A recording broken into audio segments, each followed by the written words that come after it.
Bien, estamos de regreso en Edición Nocturna. Estamos hablando con dos destacados intelectuales e historiadores dominicanos, los doctores Adriano Miguel Tejada, quien además es director del periódico Diario Libre, y el doctor Rafael Pérez Modesto, que ha escrito libros muy interesantes sobre su experiencia en la política y en la guerrilla.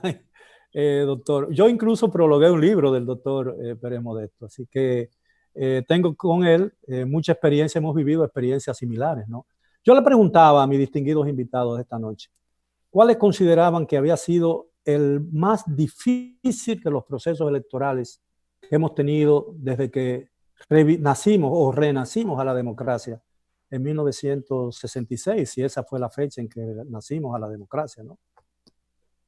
Bueno, yo entiendo que hubo dos periodos consecutivos muy difíciles. En 1974 las elecciones fueron una farsa total.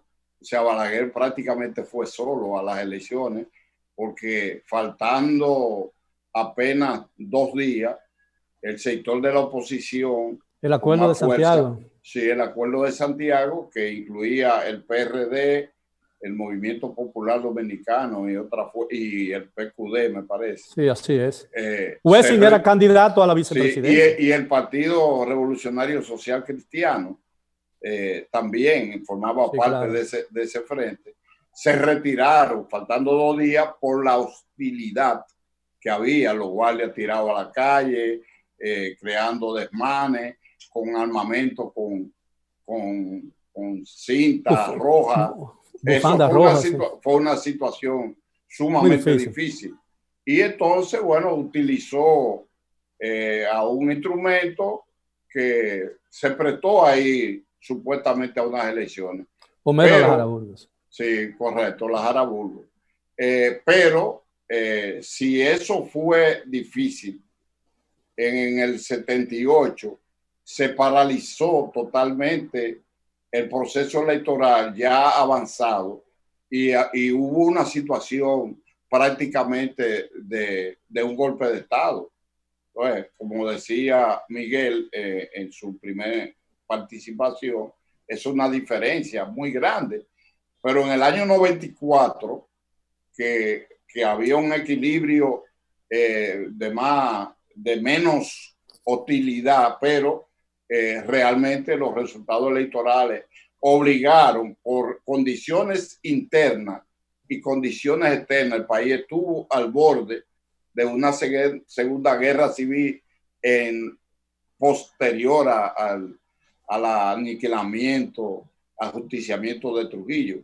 Entonces son periodos, más que 2, son 3 periodos sumamente difíciles. Después ha habido grandes enfrentamientos, situaciones, pero han sido manejables. No han tenido la característica de esos 3 que yo menciono, y espero coincidir en eso con ustedes. Así es. Yo creo que el 78 fue grave por la consecuencia final, y fue que el partido ganador de las elecciones le fue escamoteada la mayoría en el Senado de la República. 4 senadores. Con el famoso fallo histórico, 4 senadores y un diputado. Sí. Nadie menciona al diputado, pero el diputado era el que constituía las 2/3 partes. Era el voto de las 2/3 partes. Y eso impedía ese cambio. Es verdad, Oye, y el Senado... Casi nadie menciona al diputado. Sí. ¿Cuál era? Y el Senado era quien tenía en sus manos la elección de los jueces. Exactamente. Y eso le dejó a Balaguer el control de la justicia, ¿no? El control de la judicatura. Por la consecuencia, el 78, por esa consecuencia del 78 hay que ponerlo en la lista. Yo en mi libro Al borde del caos narro lo que pasó en eso. En la del 94 también, por 2 razones fundamentales. Primero, por la crisis constitucional que creó, y como dice Rafael, que estuvo a punto de terminar en una conflagración civil y militar. Y segundo, porque generó una constitución, el acuerdo político creó una constitución que trajo cambios fundamentales en el organigrama político dominicano. Por ejemplo, se creó el Consejo Nacional de la Magistratura, o sea, se le quitó al Senado la posibilidad de elegir los jueces. Se evitó la reelección. Se evitó la reelección presidencial, aunque la reelección ha sido el leitmotiv de todos los cambios constitucionales. Sí. Pero del 1844. Desde allá. Y entonces, además, las elecciones del 94 sentaron las bases para la desaparición de Balaguer.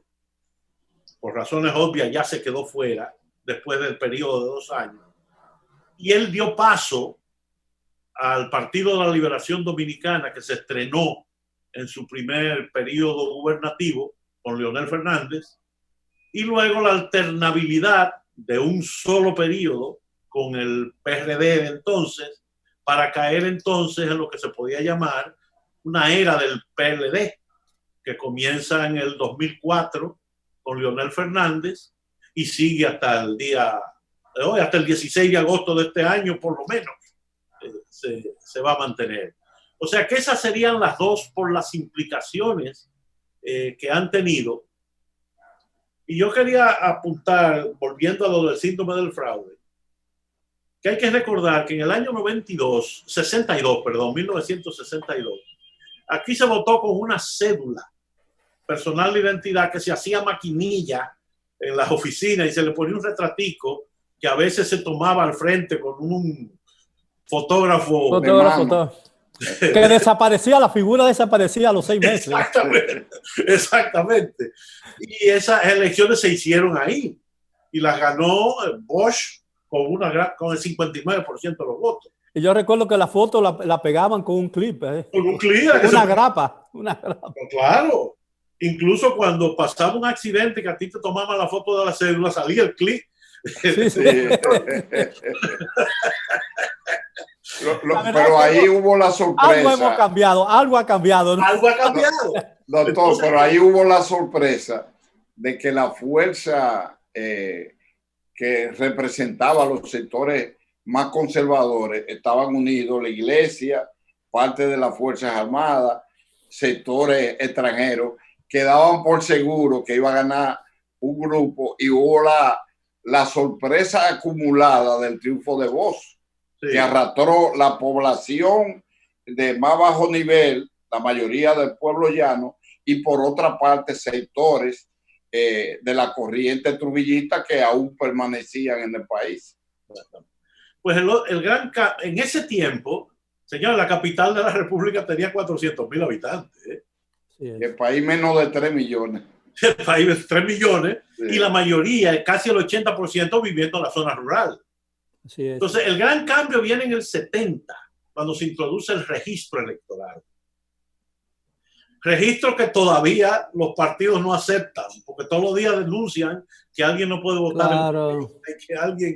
La idea es simplemente demostrar que el proceso es irregular siempre y mantener, cosechar el síndrome del fraude.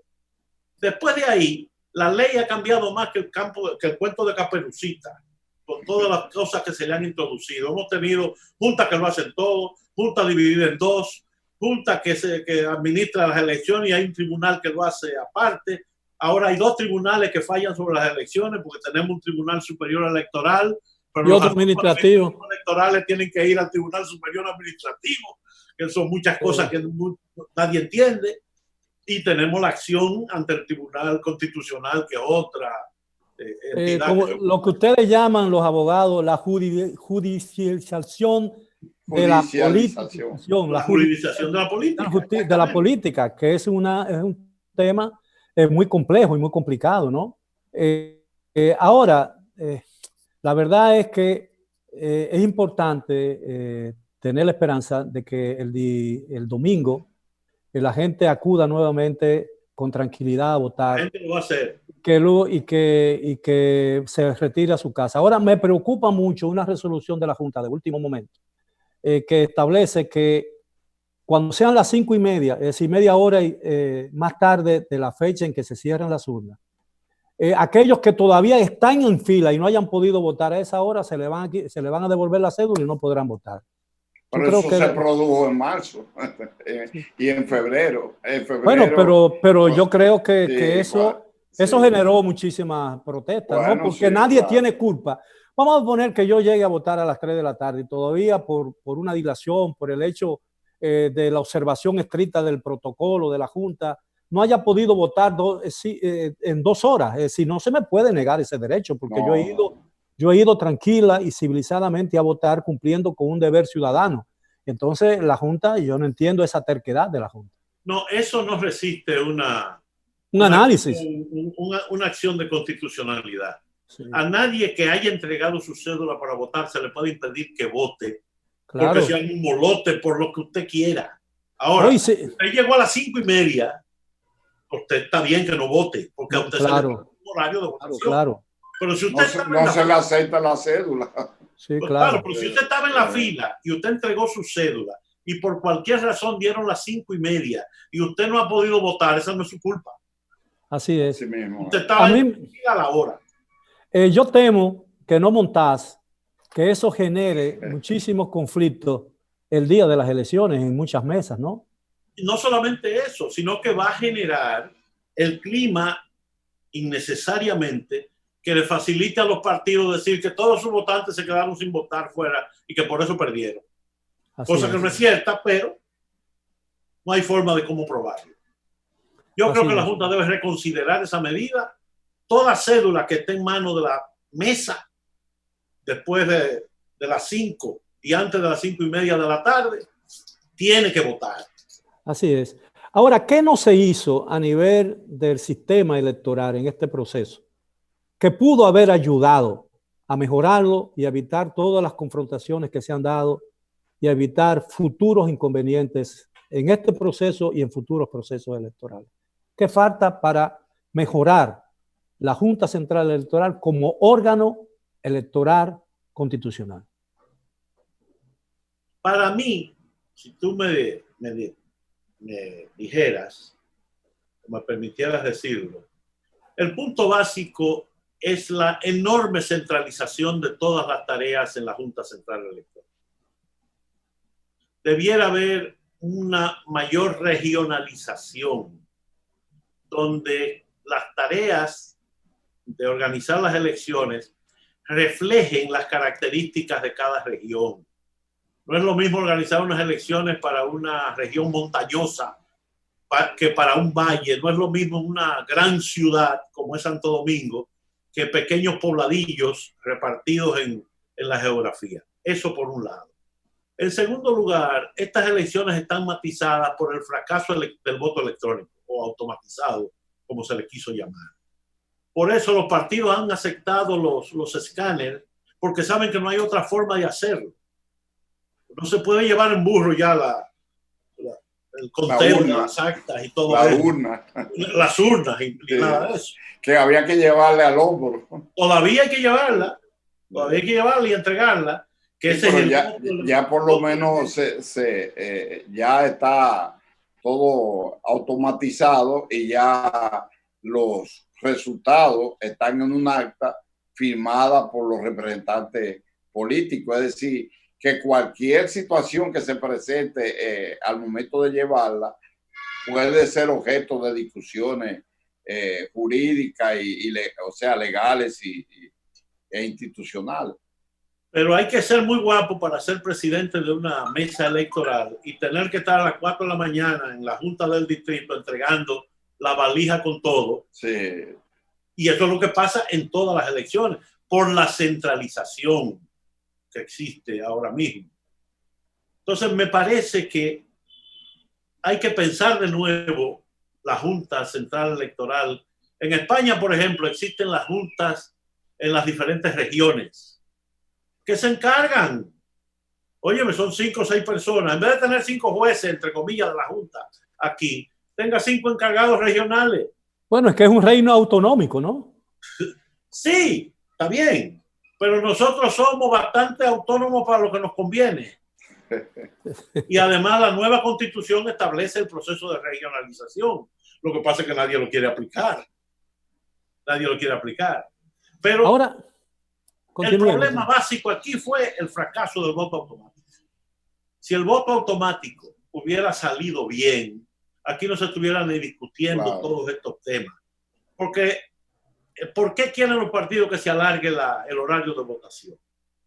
Porque entienden que ahora el proceso es mucho más lento. Primero, hay que tomar más precauciones con el votante para proteger su salud y la salud de los miembros de la mesa que van a estar tocando cédulas y cosas de eso. En segundo lugar, son 3 votos: el presidencial, el senatorial y el de diputados, en los cuales habrá que hacer una selección. Usted tiene que marcar, no todo el mundo va con el voto definido. Entonces, si hay 500 personas por mesa y hay 10 horas de votación, 10 horas son 600 minutos. Quiere decir que tendría que tener un voto por un minuto, tendría una persona para votar, 1 minuto y segundos. Y entre las discusiones de los delegados y todo lo demás, la cosa se puede complicar. Claro, y por eso es que mucha gente no entiende por qué se acortó el horario de votación. En todas las elecciones anteriores era de 6 a 6 de la tarde. Ahora es de 7 a 5. Yo no entiendo por qué esa limitación en el voto, cuando el protocolo sugiere la posibilidad de que la votación se haga más lentamente que en cualquier otra experiencia electoral pasada, ¿no?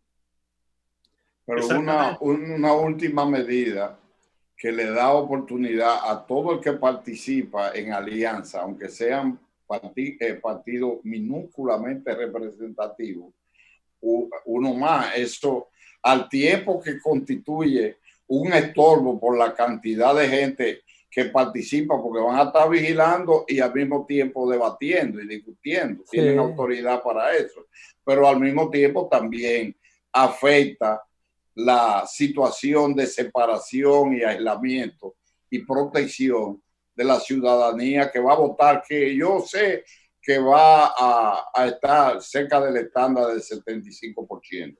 La Junta ha dicho que tiene la posibilidad o ha garantizado que ya para avanzada la noche ya el pueblo dominicano tendrá alguna idea muy cercana de quién resultó ganador, por lo menos en el nivel presidencial. No así en los otros 2 niveles de votación. Yo creo que eso es muy importante que se dé, porque en el pasado la dilación de los boletines de la Junta Central Electoral fueron un elemento de perturbación del sistema. Las ansiedades pueden crear situaciones que venga un candidato en particular a declararse ganador sin que la Junta lo haga primero, y eso puede crear una situación muy caótica en el sistema. Es importante que los partidos, ningún partido se declare ganador al margen de la Junta. También hay que tomar en consideración que la Junta planteó, cuando tenga ya computado un 20%, dará el primer boletín. Es decir, con un 20% esperará un tiempo que ellos estimen razonable para dar un segundo boletín. Claro, pero ya un primer boletín, si es en sentido general y no es en una demarcación específica, donde puede haber una diferencia a favor de uno de otro, sí, claro, puede ser un buen indicio de cuál fue realmente la manera en que la gente... Da una señal. La señal, claro, sí. claro. El punto es, si los partidos que van a saber rápidamente cómo les está yendo, no van a incidentar el conteo de los votos para impedir que la Junta pueda proclamar a nadie temprano. A menos que no sea un perdedor. Claro, el perdedor es el que tumba la mesa y se va con los cuartos. Sí, claro. El que hace coca. El que hace coca. El que pierde pero arrebata. Y aquí hay una regla muy clara. Cuando un partido te dice que le faltan 1000 mesas por contar, él no puede contar con esas mesas. El delegado que perdió una mesa no se aparece. El que ganó va y entrega su triunfo al conteo. Pero al final, las actas que cuentan son las actas oficiales de la Junta. Correcto. No las que tenga cualquier partido político. Pero ellos saben ya a cierta hora de la noche cómo les ha ido. Bien, nos queda muy poco tiempo, pero yo tengo una última pregunta.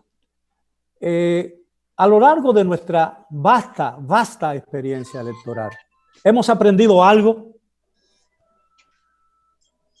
Creo que se ha aprendido muy poco, el liderazgo ha aprendido muy poco. El liderazgo ha aprendido muchas triquiñuelas, ha aprendido mucho know-how de cómo interferir todo, pero en términos de lealtad al sistema político ha aprendido muy poco. Un sistema que se lo ha dado todo, porque hay mucha gente viviendo de la política. Sí. El pueblo dominicano sí ha aprendido mucho. El pueblo dominicano, yo creo que ha sido el pueblo más noble y generoso en términos políticos casi del orbe. Este pueblo acude cada vez que lo llaman, hace la fila cuando hay que hacerla, al tetero del sol si hay que hacerla, vota y se va para su casa a compartir con sus amigos o sus familiares. Sí. Este pueblo no se ha levantado nunca en unas elecciones a crear una guerra o hacer algo, a pesar de que ha admitido que se le han robado elecciones, que se han hecho todos los trucos del libro. Yo creo que nosotros tenemos que enfocarnos en escoger en los partidos líderes que sean verdaderamente democráticos. Y eso comienza por la democracia dentro de los propios partidos, que no existe. Doctor Pérez Modesto.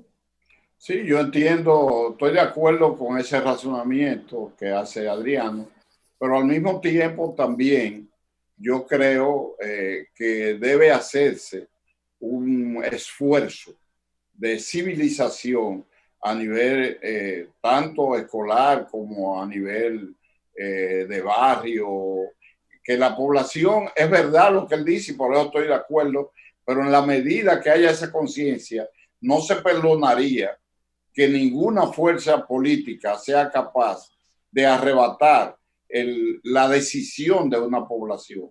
Y porque cuando eso sucede, entonces vienen las revueltas, vienen los problemas, no hay posibilidad de estabilización y se pierde la esperanza de un futuro mejor para el país. Bueno, a pesar de la pandemia, que nos ha obligado a cuarentenas sin precedentes en la historia de la República Dominicana, por lo menos en los últimos casi 100 años, ¿no? Estamos viviendo en plena temporada ciclónica, pero afortunadamente no nos ha afectado un fenómeno de esa naturaleza que hubiese añadido una situación difícil de superar, ¿no? Demos gracias a Dios que eso no ocurra todavía, porque existe la posibilidad de una segunda ronda de votación 2 semanas después del 5 de julio, ¿no? El 25 de julio, creo que. 25, sí. 25. Sí, casi 3 semanas. Nadie recuerda, Miguel, que el 5 de julio fue que llegó el PRD aquí. Así. Y nadie recuerda. Nicolás Silva y. Así, Ramón A. Castillo, Ángel Miolán y Nicolás Silva. Y nadie recuerda tampoco, tengo que recordárselo, que ese día se cumplen 35 años de la fundación de mi empresa. Ah, muy bien. Muy oportuno comentario. Sí, claro, claro. Así que cualquier celebración ese día es independiente de los resultados de las elecciones. Bueno, caballero, le estoy sumamente agradecido por la magnífica oportunidad. Ha sido un programa muy ilustrativo. Yo pienso que los amigos televidentes lo han disfrutado, han aprendido mucho de la experiencia de nuestros 2 distinguidos invitados de esta noche. Que son 2 distinguidos también ciudadanos que aman a su país y que quieren que todo salga bien el día 5 de julio. A todos los amigos televidentes, gracias por estar con nosotros nuevamente. Les deseamos un buen fin de semana. Esperamos que vayan a votar tranquilamente el domingo, regresen a sus casas a esperar tranquilamente en sus hogares, en compañía de sus familias, los resultados que vaya dando la Junta Central Electoral. Y recuerden, la única información válida y oficial es la que provenga de la Junta Central Electoral y no de ningún partido o de cualquier otro agente en particular. A los amigos televidentes ha sido todo por hoy. Gracias por su atención. Les deseo un fin de semana también y los estaremos de vuelta con ustedes el lunes, Dios mediante. Hasta entonces.